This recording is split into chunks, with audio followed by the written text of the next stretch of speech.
Sabi ko, Pang, bakit ka po nag-surrender na ready naman kaming ibigay yung buhay namin para sa inyo? Sabi po niya, mga kapatid, huwag kayong mag-alala kasi handa na ako rito. Ito talaga ang role ko, Pani. At ang gusto ko lang talaga is kayong lahat maging safe, lalo na yung mga bata, sila Alicia, na makita ko kayong free, walang problema. Kaya doon mga time na yun, mga kapatid, doon ko talaga nakita kung gaano ka-selfless ang anak, mga kapatid.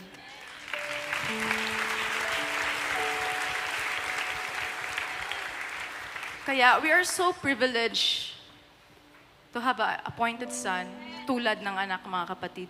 Just imagine sa dami-daming tao sa mundo, kadami-daming iba-ibang lahi, pero dito, pinili ng Ama ang magiging appointed son niya. Amen?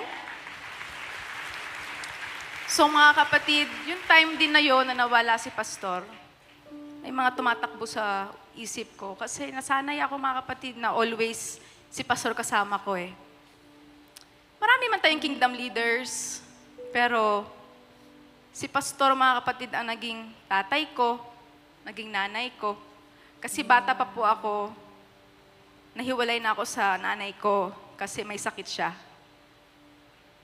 So, mahirap sa akin, grabe yung overcome ko. Kung nag-overcome kayo, mas nag-overcome ako, mga kapatid. Kasi through all the years na humarap po ako ng mga kapagsubukan sa buhay, si Pastor po laging nandyan.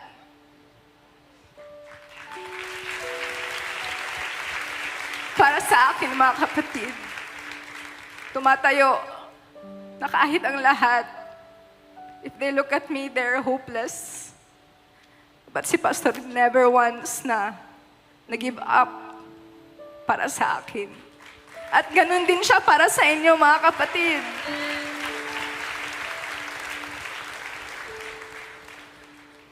Kaya, mga kapatid, isa lang ang gusto ni Pastor. Tayong lahat maging loyal, magkaisa. Huwag na natin tingnan kung anong kahinaan ng bawat isa, mga kapatid, kasi tayong lahat may kahinaan tayo eh.